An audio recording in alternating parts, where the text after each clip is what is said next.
ये पहाड़ियों में बहुत छोटा घास निकलता है। वो बहुत ही न्यूट्रिशियस होता है और वो इतना फ्रेजाइल भी होता है। अगर वो उसको टाइमली प्रेसिपिटेशन नहीं हुआ, टाइमली स्नोफॉल नहीं हुआ, तो वो घास भी निकलना बंद हो जाता है। तो ये एक तो चैलेंजेस रहा, जैसे क्लाइमेट चेंज की वजह से ये घास को भी थोड़ा उसको भी इम्पैक्ट पड़ रहा है। This is third week of January in 26 and till date there is no rainfall or snowfall in Himalayan region. Total deficiency is 86%. If this is not change in climate, then what? Mostly climate change या global warming की जो बातें होती हैं वो या तो महंगे कॉन्फ्रेंसेस में होती हैं या संडे न्यूज़पेपर में सुबह की चाय के साथ। आइए चलते हैं लद्दाख और समझते हैं change of climatic conditions in the remotest part of India. The change in climatic conditions might not be impacting you directly, but it is directly impacting the lives of nomads in the Changthang region of Ladakh. It is impacting their livelihood, their source of income, water which you drink, and most importantly, their culture. Let us meet Norbu from Changtang and try to understand how weather pattern is killing them softly, the first visible evidence of climate change. July नमस्ते, मेरा नाम तंजीन है। मेरा गांव का नाम ठरोक है जो चंगतांग इलाके में पड़ता है। चंगतांग, अगर आप चंगतांग का बात करते हैं तो चंगतांग दो जगहों से जाता है। एक तो जो चांगला पास करके जाता है और एक तो जो पास माउंटेन पास को पास करना नहीं होता है, जो ये छोमोरिरी की तरह जाता है, छोमोरिरी आनले और ये छुमाथांग न्यूमात की तरह जाता है। जो मैं जो हूँ वो चांगला को पास करके जाता है।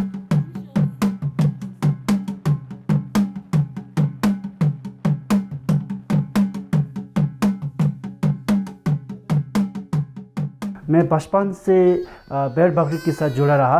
तो बैल बकरी मेरी ज़िंदगी का बहुत ही एक अहमियत, एक बहुत इम्पोर्टेंट रोल प्ले किया बैल बकरी ने। तो मैं स्कूल में ज़्यादातर एब्सेंट हो जाता है। तो जब जिस नेक्स्ट दिन मैं स्कूल चला जाता है तो टीचर्स मेरे को डांटते थे कि आप स्कूल क्यों नहीं आया। तो मैं एक तो अपने पेरेंट्स को जो बचपन से शीप रेडिंग करते आ रहे हैं तो उसको मैं मदद करना अपना एक रिस्पॉन्सिबिलिटी समझता हूँ। तो मैं ऑफन बार बार मैं स्कूल को ऑफ करके मैं बैल बकरी को चलाता हूँ। तो चंगतांग में अगर चंगतांग में आप चंगतांग का आप चंगतांग का नक्शा समझते हैं तो चंगतांग में भी लद्दाख, वैसे तो लद्दाख बहुत ठंड जगह है। अगर लद्दाख में भी अगर आप चंगतांग जाएगा तो ये और ठंड हो जाता है, ऑल्टीट्यूड और हाई हो जाता है, वहाँ का लाइफ और हार्श हो जाता है। तो वहाँ भी जो ऊपर जाते हैं तो वहाँ ज़्यादातर पूरा नोमैटिक होता है। जो नीचे अगर थोड़ा आप नीचे आएगा तो वहाँ सेमी नोमैटिक मिलेगा, जहाँ पे घर में बैल बकरी भी होता है और साथ साथ में दूसरा और सेकेंडरी हम काम भी करते हैं, जैसे खेत का भी काम करते हैं। नोमैड्स दो तरह के होते हैं। उसको हम अच्छी तरह से समझना है तो नोमैड्स एक होते हैं जो ज़िंदगी भर बैल बकरी के साथ वो चलता है, तो एक वो नोमैड्स होता है। और दूसरे होते हैं उसका फैमिली जो हो बैल बकरी भी साथ में होता है और साथ साथ में वो अपना एग्रीकल्चर काम भी करते हैं, खेती वगैरह भी करते हैं। ये हमारा परंपरा रहा, एक कल्चर रहा। तो लोग ये कल्चर को आसानी से वो कल्चर को वो छोड़ नहीं सकता है, वो कल्चर को छोड़ना नहीं चाहता है।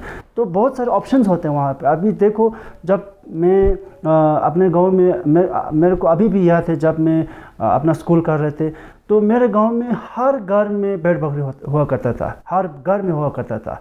तो अभी देखो, अभी खाली हम ही बचा है, एक ही घर बचा है, बाकी पूरा ने भेज दिया। तो शेपर्ड का बहुत सारे इश्यूज होते हैं, जोग्राफिकल इश्यूज होते हैं। ये शीप को हम रेयर करना ऊपर ऊंचाई पहाड़ी पे लेके जाता है, तो उसको हमें ना जोग्राफिकली आसान नहीं है कि हम शिप को ऊपर लेके जाना। चंगतांग वैसे भी बहुत ठंड जगह है और ऊपर पे और ठंड होता है तो वहाँ रुक नहीं सकते, और बर्फ़ भी बहुत पड़ता है तो एकदम बहुत मुश्किल हो जाता है, तो वो नीचे आ जाते हैं। तो नीचे मतलब है कि वो जहाँ पे अपना घर होता है, जहाँ पे अपना टेंस होता है, एकदम नीचे आ जाता है, गांव में आ जाता है। तो गांव की आसपास की टेरेन में जोग्राफी जो माउंटेन्स होते हैं वहाँ पे रेडिंग होता है, तो गर्मी में ऊपर लेके जाता है। जो गर्मियों का यहाँ मौसम होता है मई जून जुलाई अगस्त भेड़ बकरी पूरा ऊपर हाई वैली में लेके जाता है। तो सर्दियों का सितंबर, अक्टूबर, नवंबर, दिसंबर, जनवरी, फरवरी ये पूरा नीचे होता है, तो गाँव के आसपास होते हैं। अगर पास्चर लैंड का हम समझते हैं तो एक पास्चर लैंड तो जो बहुत हाई वैली पे होता है, दूसरा पास्चर लैंड नीचे होता है जो गाँव के आसपास होता है। ये पहाड़ियों में बहुत छोटा घास निकलता है, वो बहुत ही न्यूट्रिशियस होता है और वो इतना फ्रेजाइल भी होता है। अगर वो उसको टाइमली प्रेसिपिटेशन नहीं हुआ, टाइमली स्नोफॉल नहीं हुआ, तो वो घास भी निकलना बंद हो जाता है। तो ये एक तो चैलेंजेस रहा, जैसे क्लाइमेट चेंज की वजह से ये घास को भी थोड़ा उसको भी इम्पैक्ट पड़ रहा है। तो ऐसा नहीं कि वहाँ पे ये शीप ब्रीडिंग जो कल्चर जो है ज़्यादा साल ब साल ज़्यादा हो रहा है, ऐसा बिल्कुल नहीं है। कम होते जा रहा है, ऐसा नहीं, कम होते जा रहा है। मगर फिर भी ये पश्मीना अभी वर्ल्ड लेवल पे एक पश्मीना का कंट्रीब्यूशन बहुत अच्छा रहा। तो पश्मीना अभी पूरा ये गवर्नमेंट हो या प्राइवेट सेक्टर हो या लोकल हो, जो बिजनेसमैन हो, या अभी पश्मीना का वैल्यू समझने लगा। तो ये भी नहीं चाहता है कि वहाँ ये शीप ब्रीडिंग वगैरह कल्चर, वहाँ का कल्चर ख़त्म ना हो। हमारा ये शेपर्ड को ज़्यादातर पता भी नहीं होता ये पश्मीना क्या होता है। एक बार निकलता है और लेके जाता है, यहाँ क्या हो रहा है, इंडस्ट्री में क्या हो रहा है, ये कहाँ जा रहा है, कुछ पता नहीं होता। वहाँ से निकल रहे, उसके हाथ में कुछ पैसा आ रहा है, उसके बाद कुछ पता नहीं वो पश्मीना कहाँ जा रहा है। तो ये भी हमारा जिम्मेदारी है, ये पश्मीना कैसे, ये क्या बोलते हैं, कैसे मार्केट में कैसे काम करते हैं, पश्मीना कहाँ जाता है, कौन लेके जाता है और कैसे काम करते हैं, ये मशहूर क्यों है, इसका स्टोरी भी एजुकेट करना बहुत ज़रूरी है। जहाँ पे हम है और दूसरे चंगतांग में भी टूरिस्ट बहुत जाता है, तो लोग वहाँ ये भेड़ बकरी को, शीप ब्रीडिंग को छोड़ के दूसरा आसान काम ढूंढते हैं। टूरिज़्म अगर हम टूरिज़्म का काम करते हैं तो हम भरोसा नहीं कर सकते। और टूरिज़्म एकदम बढ़ भी सकता है, एकदम नीचे भी चला जा सकता है, कल आपका दुकान बंद हो सकता है। तो हम सब एक ह्यूमन नेचर होते हैं जो आसान काम को ढूंढना एक ह्यूमन नेचर होता है। वहाँ पे भी एग्जैक्टली वही हो रहा है। शीप, ये देखो शेपर्ड जो है धीरे धीरे अपने काम को छोड़ के दूसरे काम पे जा रहा है। वहाँ पे क्लाइमेट हार्श होने के बावजूद इसीलिए कर रहा है। तो भेड़ बकरी से हम एक कांस्टेंट एक सपोर्ट मिल रहा है, तो लोग वो कांस्टेंट सपोर्ट को, उस पर हम ट्रस्ट करते हैं। जैसे देखो हम घर पे भेड़ बकरी रखने से वहाँ खेत के लिए वहाँ से मेन्यूर आ जाता है, और चीज़ आ जाता है, दूध भी आ जाता है, मीट भी आ जाता है, और भेड़ बकरी भी देखो कोई बेचते भी है, उससे पैसा भी मिल जाता है। तो एक कांस्टेंट एक सपोर्ट जो है हम अपना घर को संभालने के लिए, एक फैमिली को चलाने के लिए भेड़ बकरी से वो मिल रहा है, वो उसमें कम बिल्कुल नहीं हो रहा है। तो इसीलिए वो आसानी से छोड़ना नहीं चाहता है। तो लद्दाख से पश्मीना चंगतांग इलाके से आता है, जहाँ पे बहुत ठंड होते हैं। तो पश्मीना को एक बकरी पे पश्मीना होने के लिए बहुत ठंड, एक खास क्लाइमेट चाहिए होते हैं। तो गर्मी जगह में पश्मीना नहीं होता, एक ठंड जगह चाहिए होते हैं। जहाँ बहुत ठंड होगा वहाँ पश्मीना ग्रो होता है। तो pashmina protects goats from the very harsh climate, तो उससे बचाता है। तो चंगतांग से ही पश्मीना आता है। तो अगर चंगतांग का शेपर्ड अगर छोड़ देगा, ये काम छोड़ देगा, तो पश्मीना सप्लाई ख़त्म हो जाएगा और चंगतांग लद्दाख से पश्मीना का स्टोरी बिल्कुल ख़त्म हो जाएगा।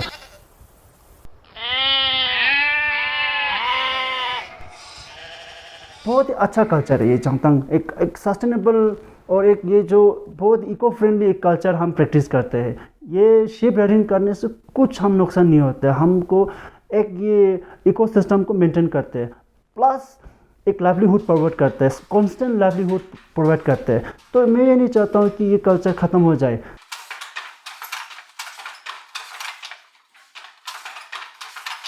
जहाँ पे प्रोडक्ट्स बन रहे हैं हम वहाँ पे फोकस कर रहे हैं, जहाँ पे बड़े बात हो रहे हैं हम वहाँ पे फोकस कर रहे हैं। शेपर्ड को मेरे ख्याल से मैं ये समझता हूँ, शेपर्ड को नेग्लेक्ट हो रहा है। शेपर्ड का हेल्थ क्या है वो हम कम जानता है, शेपर्ड का डे टू डे लाइफ क्या है वो हम कम जानते हैं। भेड़ बकरी ख़त्म नहीं हो रहा है, शेपर्ड ख़त्म हो रहा है। शेपर्ड करना नहीं चाहते हैं। You know, I have seen this from beginning कि imbalance between sheep and pashmina goats. तो अभी तो और काम होते जा रहा है, क्योंकि लोग पूरा पश्मीना पे फोकस कर रहे हैं। कोई नहीं बोल रहे कि शीप भूल, तो कोई बोल नहीं रहा है। सब पश्मीना पे ही हम बात करते हैं, पश्मीना की बात करते हैं, पश्मीना गोट्स की बात करते हैं। पश्मीना पूरा दुनिया में छा जाने से ये शीप का पॉपुलेशन जो है कम होते जा रहा है, और शीप होना बहुत ज़रूरी है। हम शीप से हम वूल निकालते हैं, जैसे मैं ये देखो ये कौन सा पहना, ये शीप वूल का है, कितना गर्म है, कितना अच्छा है। तो मैं चाहता हूँ कि ये पश्मीना गोट्स और शीप जो है उनका पॉपुलेशन मेंटेन होना चाहिए।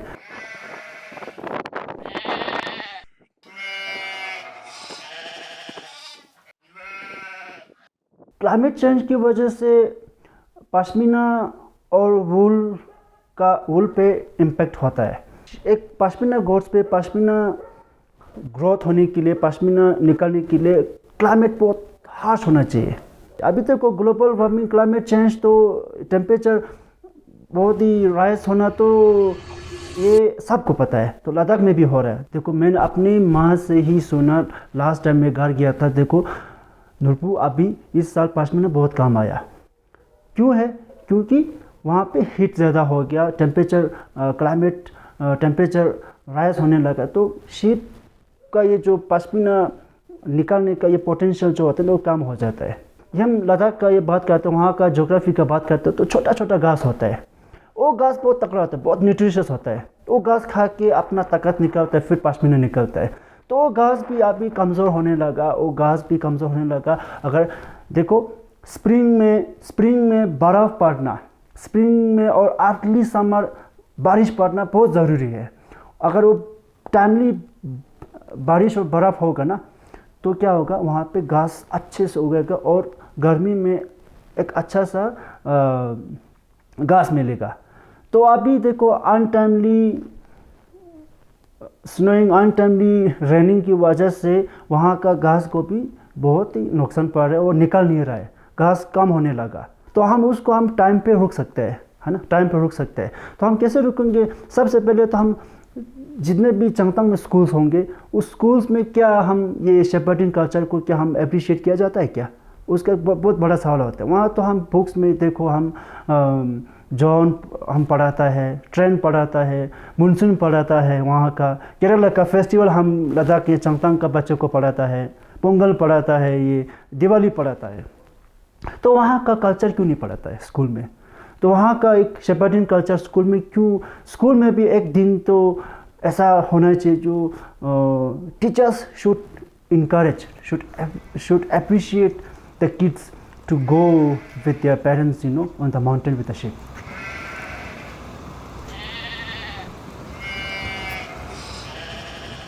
एक बड़ा प्रोजेक्ट ये होना चाहिए, आपने कितना दिन अपना माता के साथ, पिता के साथ, अपना सिस्टर के साथ, बहन भाई के साथ आपने टाइम बिताया, एक ये भी प्रोजेक्ट होना चाहिए। अगर ऐसा प्रोजेक्ट होगा ना, तो बच्चे सोचने लगे कि ये कल्चर तो ज़रूरी है, वो सोचेंगे तब प्रोटेक्ट करेंगे। एजुकेशन बहुत ज़रूरी है। अगर हम जितना एजुकेट होगा, हम उस हिसाब से हम सोचेंगे, उस हिसाब से हम हरकत करेंगे। और एजुकेशन ही नहीं होगा तो हम उल्टा ही सोचेंगे, तो बाहर का चीज़ अच्छा लगने लगेगा और अंदर का ये जो शेपर्डिंग करना हमको बुरा लगने लगेगा। I always encourage youth to participate in such festival. तो उनको टच होना बहुत ज़रूरी है। अगर बहुत सी उनसे डिस्कनेक्ट हो जाएगा ना, तो छोड़ देंगे। तो ये मैं समझता हूँ, एजुकेट करना बहुत ज़रूरी है।